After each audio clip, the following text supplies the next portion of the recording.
encontramos en el Club de Ajedrez Marshall, en Manhattan, y con mi mano izquierda estoy tocando esta mesa llena de carga histórica.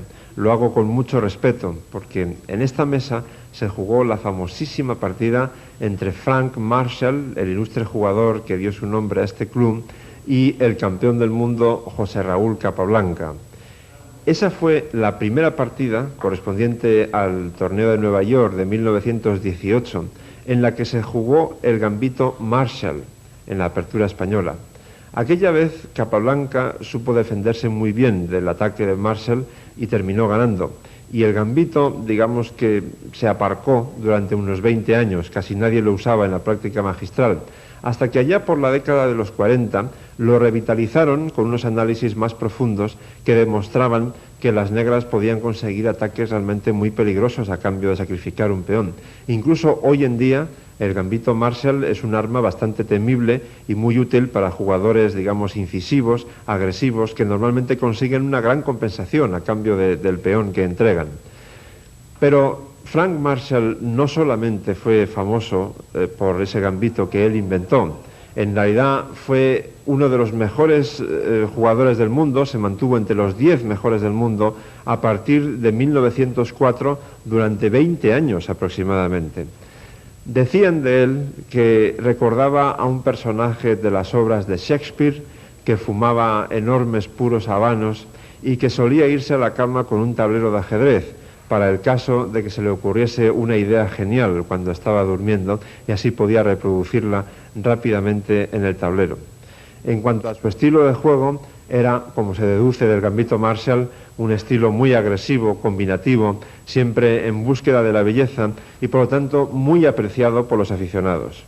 Y eso se demuestra precisamente porque los aficionados neoyorquinos fueron quienes financiaron la compra de 2 pisos de este edificio, uno, el de arriba, de donde estamos ahora, para que Marshall estableciese su domicilio, y otro, este, donde está hoy el Club de Ajedrez Marshall, que se fundó en 1931.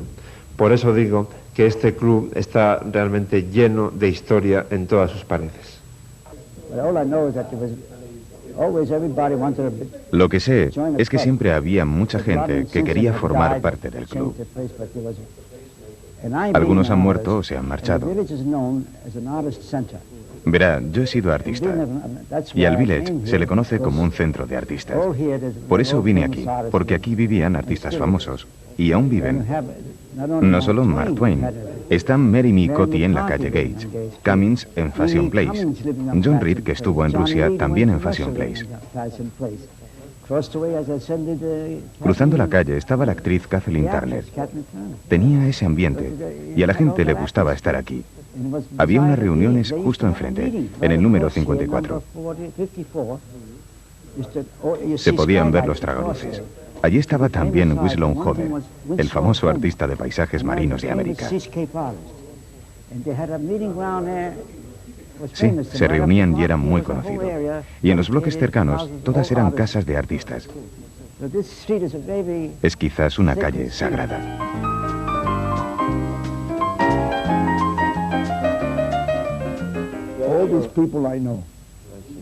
A toda esta gente la conozco. Vengo aquí a relajarme, a reírme un rato y a pasarlo bien. Es fantástico. Es un gran club. Un gran club. Es increíble.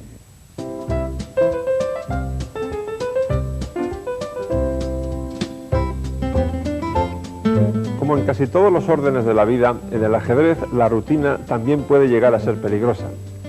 Cuando llevamos cierto tiempo jugando, nos acostumbramos a pensar de una manera bastante automática. Si yo ataco, él defiende. Si yo creo un peón pasado, él intenta bloquearlo. Si yo capturo, él recaptura. Eso es lo normal, pero no siempre es así, no tiene por qué ser así. A veces existe el famoso concepto de la jugada intermedia. Si yo ataco una pieza, él no la defiende, sino que me ataca a mi otra o crea una nueva amenaza. Eso ocurre, por ejemplo, en esta posición. Está jugada por 2 soviéticos casi desconocidos, Sopkov y Moiseyev, en algún lugar de la Unión Soviética. Es una posición de 3 piezas contra 3 y las negras se las prometían muy felices, porque habían visto que después de alfil por C5, que las blancas jugaron, caballo por G2, las tablas estaban garantizadas, porque después de rey por G2, alfil D5 jaque, rey mueve, alfil por C6, y quedaría un final de alfiles de distinto color con este peón pasado, pero fácilmente controlable, es decir, el empate estaría garantizado. Pero yo ya puedo imaginarme la escena. Moiseyev, que lleva las negras, ha jugado caballo por G2 y después de apuntar su jugada se ha quedado con el bolígrafo así colgando en la mano a la espera de que su rival juegue inmediatamente rey por G2 y entonces él ya haga la próxima. Y de pronto se le vio crear una cara de asombro absoluto cuando Sopkov, que llevaba las blancas, no toma en G2, sino que hace caballo E7. ¿Qué es esto?, debió decir Moiseyev. Esto es que las blancas amenazan nada menos que alfil D4 jaque mate. Entonces, para poder librarse de esa amenaza hay que jugar o bien rey G7 o mover este peón, y entonces tranquilamente las blancas en la próxima jugada capturan el caballo de G2 y se quedan con una pieza de ventaja y ganan. Por lo tanto, cabe imaginar que a Moiseyev esta jugada intermedia le debió causar un fuerte dolor de cabeza. El genial cubano José Raúl Capablanca nos dejó, entre otras muchas maravillas, este otro ejemplo de jugada intermedia. La posición se produjo en su partida con negras frente a Tartakover en el histórico torneo de Nueva York 1924, uno de los más importantes de la historia, seguramente. Y yo estoy absolutamente convencido de que en este momento de la partida Tartakover se encontraba muy excitado. ¿Por qué? Porque estaba viendo que podía ganar al campeón del mundo en plena apertura. Aquí una jugada que en principio se va de las manos es dama A4 jaque. Amenaza no solo al rey, sino también el alfil. Lo que pasa es que las negras tienen una defensa muy fácil con caballo C6, dama A4 jaque, caballo C6, protegiendo el alfil, no pasa nada. Ahora bien, ese caballo de B8 está atacado por el alfil de F4. Entonces surge la combinación instantáneamente. Primero alfil por B8, torre por B8, dama A4 jaque y pieza de ventaja. Tartakover evidentemente tomó el caballo de B8 sin dudarlo más. Y de pronto Capablanca no toma en B8, hace otra cosa. Caballo D5. Fíjense qué jugada más elegante. El alfil sigue atacado, pero es que además se amenaza caballo E3 jaque doble al rey y a la dama. Y hay francamente pocas defensas. Pero de pronto Tartakover encuentra una muy ingeniosa y él cree que nuevamente está ganando la partida. Alfil F4. El alfil vuelve donde estaba y no vale caballo por F4 por dama A4 jaque y dama por B4, y las blancas volverían a quedar con una pieza de ventaja. Pero resulta que en este caso las jugadas intermedias no son una, sino dos, porque aquí está la otra. Dama F6, como clava el alfil, se renueva la amenaza caballo E3 jaque y las blancas tienen que hacer caso a esa amenaza, no sé, por ejemplo dama C1, y entonces caballo por F4, y las negras quedan en una posición francamente muy sólida. Es decir, el gozo de Tartakover se fue al pozo. Ahora nos trasladamos mentalmente al torneo de Moscú de 1947.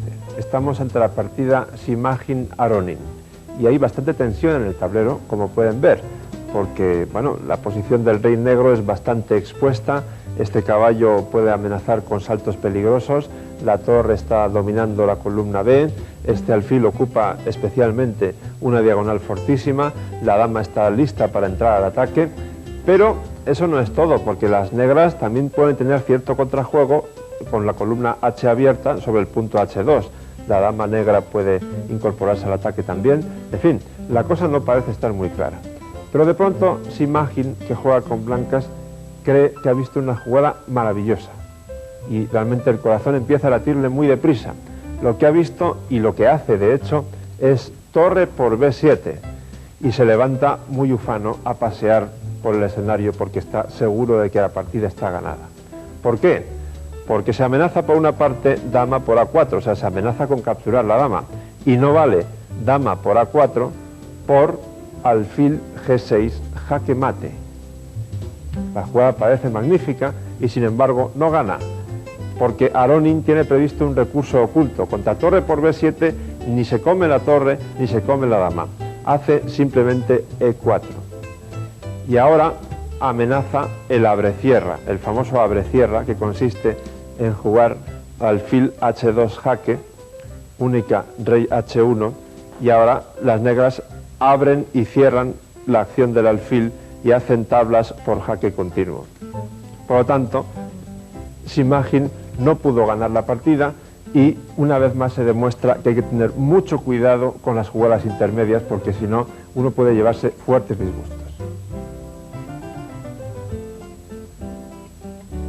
Un variante muy cercano de la jugada intermedia es la jugada tranquila. De pronto, en plena tempestad combinativa, deja de llover, cesa el viento y el jugador atacante, en lugar de seguir con movimientos muy incisivos, opta por una jugada muy tranquila, pero de efectos terroríficos. Un magnífico ejemplo es esta partida, Teichmann-Schlechter en el torneo de Karlsbad de 1911. Como pueden ver, la posición de las blancas es preferible por varias razones. Hay un peón débil en D6, un agujero muy bien ocupado por este alfil, que realmente es monstruoso, en la casilla D5, el caballo de F5 también es más activo que sus colegas negros, y en general la posición blanca es más armónica que la negra. Sin embargo, tampoco se ve que eso sea el fin del mundo para las negras en principio. Pero Teichmann sí vio una combinación realmente profunda, que empieza con alfil por F7 jaque. Esto no era muy original ni siquiera en aquella época, ya se conocían combinaciones así, pero lo original es la jugada tranquila que veremos después. Rey por F7, caballo G5 jaque, rey G8 y dama H5. Este es un tipo de sacrificio más o menos temático. Ahora se amenaza nada menos que dama por H7 jaque, seguido de dama por G7 mate. Pero las negras creyeron haber encontrado una respuesta bastante satisfactoria jugando caballo por F5, porque ahora tanto el caballo desde F5 como la dama desde C7 están defendiendo el punto G7. Entonces siguió dama por H7 jaque, rey F8, dama por F5 jaque, y muy probablemente Schlechter, que jugaba con negras, debió pensar que Teichmann se iba a conformar ahora con el empate por repetición de jugadas, es decir, rey G8, dama H7 jaque, rey F8, dama F5 jaque, etcétera, etcétera. Y jugó efectivamente rey G8, y entonces vino la gran sorpresa, porque Teichmann, en lugar de dar jaques o hacer jugadas, digamos, violentas, optó por la tranquila, entre comillas, dama G6, que sin embargo tiene efectos devastadores. ¿Cuál es la idea? Muy sencillo. Torre E3, torre H3, torre H8 jaque, rey por H8, dama H7 mate. Y ustedes pueden decir, bueno, pero es que las negras no juegan nunca, solo juegan las blancas. Sí, las negras también juegan, pero ¿cómo evitan esa amenaza? Por ejemplo, si torre F8 estarían privando al rey de la casilla de escape y dama H7 sería mate. Y si dama D7, torre E3, y no hay forma de evitar toda esa amenaza de mate salvo entregando la dama o cosas parecidas. Conclusión, no se fíen en absoluto de las jugadas tranquilas porque pueden ser mortales.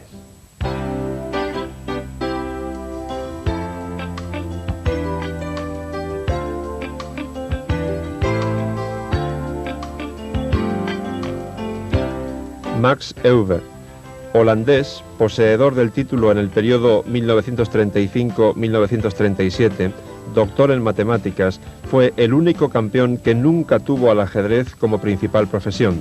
Su gran prestigio personal le convirtió después en presidente de la FIDE. Creo que Euwe ha sido subestimado. Se pensaba que ganó el título un poco porque tuvo suerte, porque Aliogin estaba bebiendo demasiado. He estudiado aquella partida de 1935 y creo que Euwe merecía la victoria. Era el primer jugador que trató de combinar una preparación muy concienzuda para el medio juego. Eso fue en el 35. En el 37, el gran genio de Aliogin fue capaz de vencer a su oponente. Pero en el 35, Euwe dio un importante paso hacia adelante.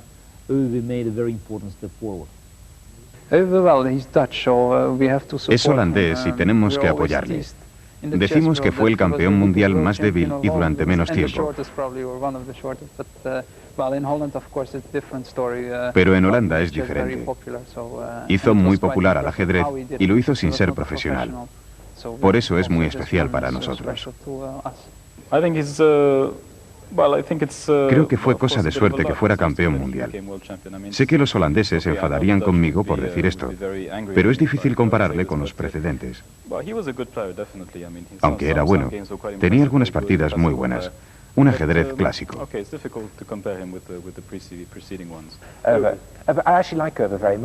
Me gusta mucho Ewe, por eso lo dije. Escribió libros interesantes sobre la apertura.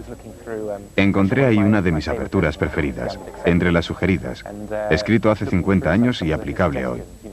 Es muy impresionante. No era un campeón mundial muy fuerte, pero como teórico sí es muy importante.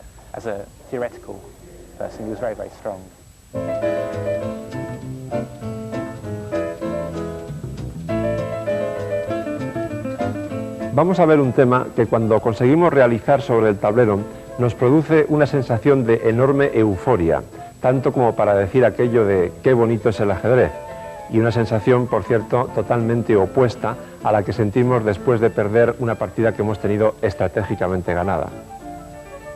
Me refiero a la extracción del rey hacia el centro del tablero, generalmente después de algunos sacrificios, donde queda a la intemperie, sometido a la acción combinada de todas nuestras piezas. Hace más de 100 años, muchas partidas terminaban así. Ahora ya es mucho más raro, porque lógicamente la técnica defensiva ha mejorado en enormes cantidades. Pero, de todas maneras, como bien decía Ninzowitsch, la amenaza vale más que la ejecución, y conviene dominar estas técnicas de extracción del rey porque es algo que podemos amenazar durante una partida y por tanto el bando defensor debe preocuparse por ello, aunque luego no se dé de hecho en la práctica. El ejemplo está tomado de una partida entre dos jugadores prácticamente desconocidos, disputada en 1914. Las negras tienen un ataque considerable sobre el rey blanco, pero de todas maneras no se ve muy bien cómo rematarlo. Lo primero que vemos es un jaque con la dama N1, entonces las blancas tendrían que defenderse con alfil D1, y ahí la jugada ideal sería alfil G5, atacando dos veces el peón de D2. Digo ideal si no fuera porque las blancas también tienen bien colocadas sus piezas mayores y nos darían mate en la casilla G7, algo que realmente debemos evitar. Por lo tanto, hay que buscar otro tipo de ideas. Y entonces lo que vemos es que después de dama E1 jaque alfil D1, el rey blanco está muy congestionado por sus propias piezas, porque el alfil de D1 y estos tres peones, ese complejo de peones doblados en la columna C y su compañero de D2, le van a quitar mucha capacidad de maniobra si conseguimos extraerlo. Y entonces ya tenemos la idea, hay que extraerlo a cualquier precio, es decir, al precio de dama E1 jaque alfil D1, sacrificar la dama en D2. Hay que aceptar el regalo, entre comillas, y entonces sigue alfil G5, pero ahora es jaque, por lo tanto las blancas no pueden darnos mate de momento, y ahora hay que jugar rey D3, porque no hay elección. Tengan en cuenta que la torre está cortando toda posible escapatoria del rey blanco por ahí. Ahora torre E3 jaque, una vez más la jugada es única, rey D2, ahora torre E4 jaque descubierto, de nuevo solo hay una respuesta, rey D3 y C4 jaque mate. Debo confesar que la sensación que uno tiene cuando produce una partida así no está exenta de un poco de sadismo, pero en cualquier caso es muy placentera.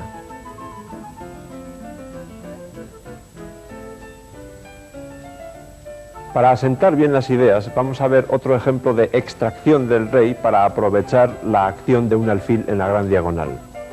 Aquí el rey de las blancas tiene una situación, digamos, delicada, por la excelente ubicación de la dama en D5, el alfil en B7, en la gran diagonal, y además acompañadas por la torre en F6, el caballo en C6 y el alfil en C7. Ahora bien, mientras el rey blanco se mantenga por dentro de esta estructura de peones, con el punto F3 defendido por el alfil, bueno, la situación no es tan grave. Pero si conseguimos extraerlo hacia afuera, lo que va a pasar es que sus propios peones, así como el alfil de B7, van a evitar que pueda volver a casa y entonces ya estaría en peligro mortal. Dicho eso, creo que ustedes ya han adivinado cuál es la primera jugada. Evidentemente, torre por F3, alfil por F3, y ahora seguramente ya saben lo suficiente para haber adivinado la siguiente. No importa sacrificar la dama. Dama por F3 jaque, rey por F3. La siguiente es muy fácil porque si no el rey volvería a casa y se acabó la alegría. Caballo por D4, jaque descubierto con el alfil, evitando que el rey pueda volver a G2 y también que pueda refugiarse en E2. El rey tiene que salir a los medios. Rey G4. Aquí voy a hacer un pequeño paréntesis porque acabo de acordarme de una inolvidable partida del excampeón del mundo Tigran Petrosian, que en una posición similar a esta hizo una jugada intermedia y aparentemente muy tranquila. En lugar de seguir dando jaques, jugó un alfil G2, de manera que el rey no pudiera volver a casa por H3. Les digo esto más que nada para que lo recuerden como un pequeño truco o un recurso que puede ser útil. En este caso no es necesario, porque después de alfil C8 jaque, el alfil ya está cubriendo esta retirada, el rey no tiene más que esta casilla, y entonces caballo F3 es jaque mate. Una combinación muy bonita, muy espectacular, pero nada difícil, siempre y cuando se tengan las ideas claras.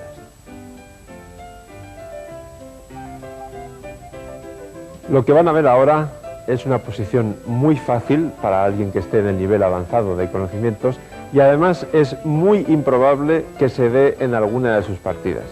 Sin embargo, como el ajedrez tiene un gran componente lúdico, me van a permitir esta pequeña diversión. Les toca jugar a las blancas, que están atacando a este rey totalmente desamparado en el centro del tablero. La solución es dama G4 jaque, rey D3, dama E2 jaque, respuesta única, rey C2, D3 jaque descubierto con la dama, rey por el alfil de C1, y ahora una pequeña curiosidad contradictoria. Ya sabemos que el enroque se inventó para proteger al rey.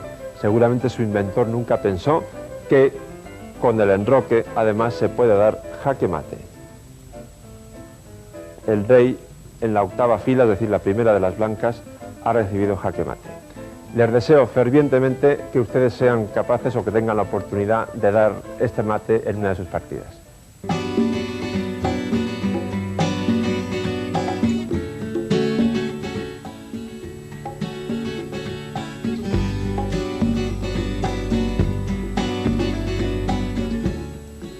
Diseñar huevos es en principio bastante más fácil que diseñar piezas de ajedrez.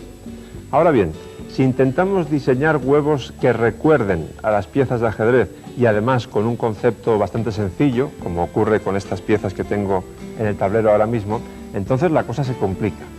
Y mucho más difícil todavía es producir con las piezas de ajedrez una obra de arte que parezca muy sencilla. Eso es privativo de los grandes, como por ejemplo Emanuel Lasker, el inmortal prusiano que fue campeón del mundo nada menos que durante 27 años, desde 1894 hasta 1921. Me atrevo a asegurar que nadie por los siglos de los siglos conseguirá batir ese difícil récord. Esta partida, tan bella como instructiva, se disputó un poco antes de que Lasker fuese campeón del mundo, en el torneo de Ámsterdam de 1889. Su rival era Bauer. Lasker tenía las piezas blancas y optó por la apertura Bird, que es F4, que debe su nombre a un famoso jugador de la misma época, se escribe bird como pájaro en inglés, y tiene como principal virtud hoy en día que saca al adversario de los caminos trillados. Es una apertura bastante rara. Ahora bien, en aquel momento era un símbolo de lo que se llamó escuela hipermoderna, que como ya hemos comentado alguna vez, consiste principalmente en dominar el centro o presionarlo desde lejos con las piezas antes de ocuparlo con los peones, como ocurría con la escuela clásica.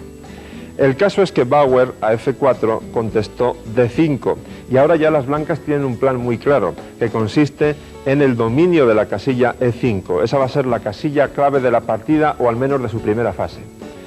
La partida siguió con E3, desarrollo normal de las piezas, caballo F6, B3, vean ustedes cómo hay un punto de coincidencia, el alfil va a ocupar la casilla B2 para dominar ese punto crucial que está en E5, E6, alfil B2, alfil E7, y ahora una jugada muy extraña, alfil D3. Con los años, este tipo de jugadas que consisten en poner el alfil por delante de la cadena de peones se han visto con más frecuencia, pero en general son poco recomendables para ustedes, salvo que conozcan muy bien los entresijos, la esencia de la posición que estén jugando, porque como se puede ver, este alfil está estorbando el desarrollo de las piezas blancas, estorba al peón de D2 y por lo tanto también en consecuencia a las otras piezas. Además, en este caso concreto, alfil D3 es una jugada inconsecuente, porque si de lo que se trata es de controlar al máximo el punto E5, lo suyo hubiera sido mantener el alfil en la casilla F1 hasta que las negras jueguen, por ejemplo, C5, y solo entonces llevar el alfil a B5 para cambiarlo por alguna pieza negra, preferentemente por el caballo, desde D7 o C6, que controlaría E5, es decir, quitando a las negras las piezas que controlen esa casilla crucial de E5. Pero bueno, Lasker en aquel momento sabía bastante menos de todo esto de lo que sabemos hoy en día, un siglo después, y por lo tanto prefirió jugar alfil D3. Y la partida continuó con B6, caballo F3, alfil B7, caballo C3, y Bauer jugó aquí caballo BD7, que a mí no me termina de gustar, quiero decir, tampoco es lógica con la filosofía de la que estamos comentando. Yo hubiera jugado en Roque con el plan de seguir C5 y después desarrollar el caballo de dama a C6 y el otro a D7, de forma que el control sobre E5 hubiera sido casi total. Se hubiera evitado posiblemente que las blancas construyan la victoria que vamos a ver a continuación sobre el control de esa casilla. Pero bueno, eso no ocurrió, porque Bauer prefirió jugar caballo B, D7. Lasker se enrocó y las negras hicieron lo propio. Y ahora Lasker empieza un plan que continúa después con absoluta lógica. Juega caballo E2. La idea es muy simple, llevar todas las piezas posibles al flanco de rey para atacar al rey negro. C5, caballo G3, dama C7. Bauer ahora se da cuenta de que debe controlar más la casilla E5, pero quizás es demasiado tarde, porque lo que sigue es precisamente caballo E5, cambia las piezas, alfil E5. Fíjense en una cosa muy curiosa, lo que consigue ahora Bauer es un cierto contrajuego en la gran diagonal blanca sobre el punto G2. Lo que pasa es que eso es muy fácil de defender, como demuestra Lasker al jugar dama E2, que además domina esta otra diagonal que va de F1 a A6, en un momento dado puede amenazar alfil B5, por lo tanto las negras contestan A6. Y ahora Lasker continúa con su plan de atacar al rey negro, para lo cual no hay nada más lógico, por eso decía al principio lo de la aparente sencillez, pero ya verán después lo que viene, que jugar caballo H5, con el fin de eliminar a ese defensor del enroque negro. La partida siguió con caballo por H5, y ahora les recomiendo vivamente que se fijen muy bien en esta posición, porque esta partida es un modelo, es un patrón que ha determinado cómo se deben jugar este tipo de posiciones de ataque contra el rey negro, al menos con esta estructura que tenemos ahora en el tablero. Graben en su mente esta partida, porque insisto, es una partida modélica. Siguió alfil por H7 jaque, es decir, en vez de tomar directamente el caballo en H5, las blancas primero sacrifican su alfil en H7. Rey por H7 y dama por H5 jaque. Evidentemente no hay mucha elección, hay que jugar rey G8. ¿Qué jugarían ustedes ahora en esta posición? Aquí está la clave de toda la idea. Se sacrifica el otro alfil, alfil por G7. Insisto, recuerden esta partida, porque es probable que en alguna de las suyas se repita algún tipo de posición similar. Aquí Bauer podría haber optado por no tomar el alfil y jugar, por ejemplo, F6, pero en ese caso las blancas lógicamente seguirían atacando, concretamente con la idea torre F3, y el rey negro realmente está en una situación muy delicada. Así que ya puestos, Bauer optó por tomar también el otro alfil. Lo que hay que hacer ahora es arrinconar primero al rey negro en la banda, es decir, dama G4 jaque. Siguió rey H7 y ahora incorporamos la otra pieza al ataque, torre F3. Fíjense que el ataque en realidad está basado en una lógica total.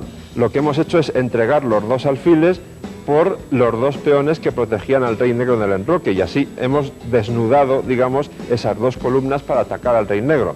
Eso es fácil de decir ahora por mí, pero imagínense que concebir esa combinación hace más de un siglo no era tan sencillo. El caso es que después de torre F3, las negras jugaron E5 sencillamente porque no hay otra jugada. La única defensa consiste en sacrificar la dama, llevándola a H6 después de torre H3 jaque, dama H6, tapándose de ese jaque y sacrificando la dama. Después de torre por H6 y rey por H6, aquí también hay que hacer una pequeña consideración. Si no fuera porque las piezas negras son un desastre, están muy mal coordinadas y su rey está a la intemperie, en realidad el desequilibrio que hay en el tablero podría ser incluso hasta favorable para las negras. Es decir, una torre y dos alfiles muchas veces valen más que una dama, pero en esta posición en concreto lo que ocurre es todo lo contrario. Sobre todo porque ahora las blancas tienen una jugada que es dama D7 que ataca los dos alfiles a la vez y gana uno de ellos. La partida continuó con alfil F6, dama por B7, las negras intentan proteger el punto F7 con rey G7 para poder movilizar esa torre, torre F1, lógicamente hay que añadir la única pieza que faltaba al ataque, torre A B8, atacando la dama, dama D7, torre F D8, y en realidad ahora es repetir la historia para rematar esta victoria tan merecida. Se trae la dama y la torre a atacar al rey de nuevo por esas dos columnas que les he mencionado antes. Dama G4 jaque, rey F8, F por E5. Fíjense en que ahora no valdría alfil por E5 por dama H5 con ataque doble sobre el alfil y sobre el punto F7 donde se amenazaría mate. Por lo tanto, las negras deben retirar el alfil a G7 y sigue E6 amenazando entrar en F7, torre B7 y ahora dama G6 aprovechando la clavada, no hay más remedio que jugar F6 y ahora ya el detalle final, la guinda, torre por F6 jaque, alfil por F6, fíjese también en esta combinación porque es instructiva, dama por F6 jaque. El punto clave está en que la torre de B7 está indefensa y por lo tanto ahora después de rey E8, dama H8 jaque, no hay más remedio que jugar rey E7, dama G7 jaque, el rey mueve y la torre de B7 cae y por lo tanto Bauer abandonó. Es absolutamente evidente en esta partida que Lasker tuvo lo que hay que tener para lanzarse al ataque.